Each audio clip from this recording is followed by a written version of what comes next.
Fala, galera! Tudo tranquilo? Mais um Papo do Lobo.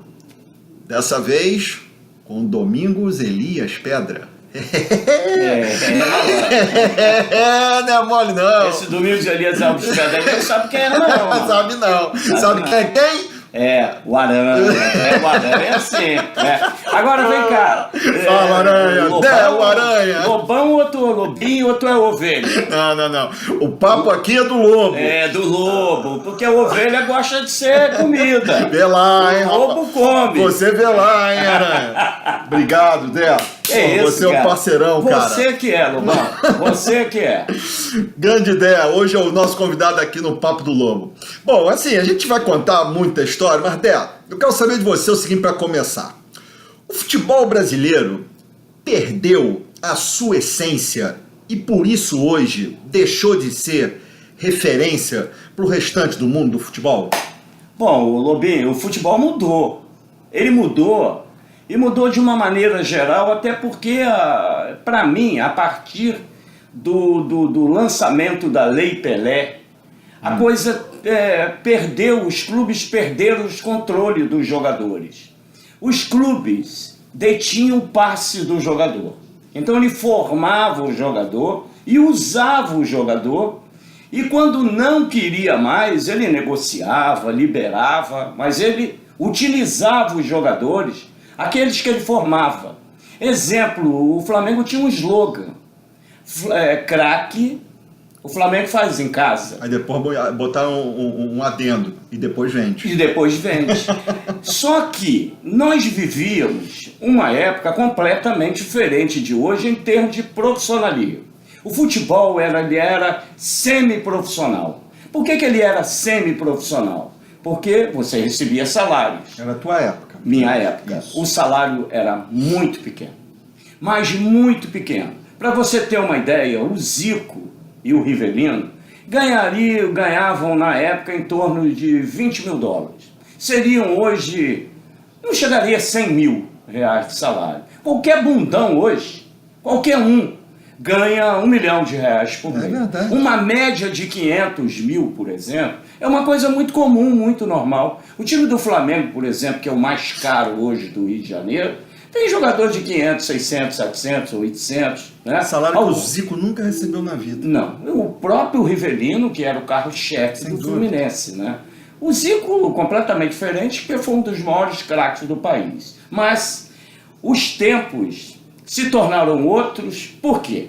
Porque o jogador já não tem mais aquela ligação, aquele vínculo de nascença que ele tinha antigamente. Muitos jogadores, por exemplo, como o Roberto, quase que nasceram, cresceram e morreram num time só. O próprio Zico é dessa maneira. E quantos outros que aconteceram a mesma coisa? Hoje não. Hoje o jogador não tem mais o vínculo profissional. Ele tem o vínculo enquanto existir o contrato.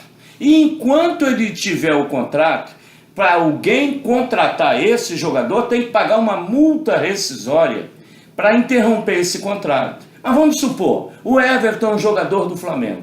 Ele tem um contrato de 2 anos com o Flamengo. Ao terminar o contrato dele, ele pode ir para onde ele quiser. 6 meses antes ele já pode até negociar com o outro. Então esse é o retrato do futebol de hoje, que tem muito dinheiro envolvido. Na nossa época, era o bicho.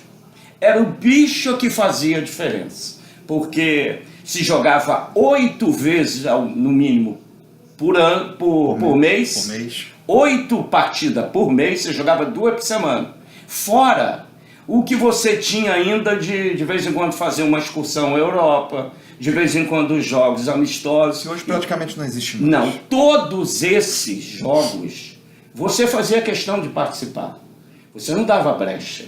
Então, era muito comum, por exemplo, se jogar 90 partidas por ano. Eu cansei de fazer isso. E o pior, não se tinha um aparato técnico no aspecto da fisiologia, dos preparos, os tipos de treinamentos, os campos, os métodos de treinamento. Pô, malandro, eu cansei de subir morro, cara. Eu cansei de subir o Sumaré, desce, Paineira e os cambau. Aí eu te pergunto, malandro, tudo errado. Campo tem morro. É verdade. Eu cansava de subir e descer a arquibancada de São Januário e ainda com halteres nas costas, malandro. É por isso, Lobinho, que eu tô todo torto hoje, né?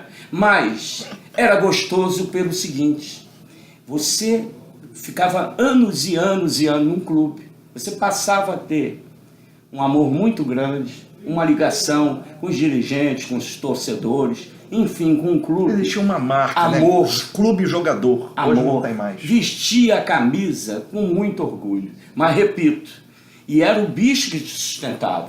Por exemplo, eu ganhava um salário de $5.000. Eu conseguia ganhar em 8 jogos que eu disputava por mês, por ser time grande, ganhar 6, empatar uma e perder uma. Então você ganhava mais de bicho do que propriamente salário. Por isso que a gente tinha um compromisso com a vitória. Por isso, Lobinho, que eu fazia o inferno dentro do campo, inventava pênalti, enfiava o dedo no rabo do zagueiro, caía na área, fazia o diabo, forjava pênalti, porque eu precisava vencer. Se eu não vencesse, eu não ganharia. Eu não poderia comprar uma casinha para mim, uma casinha para minha mãe, como eu comprei, tu ter adquirido alguma coisa. Hoje não. Por que os times são frios?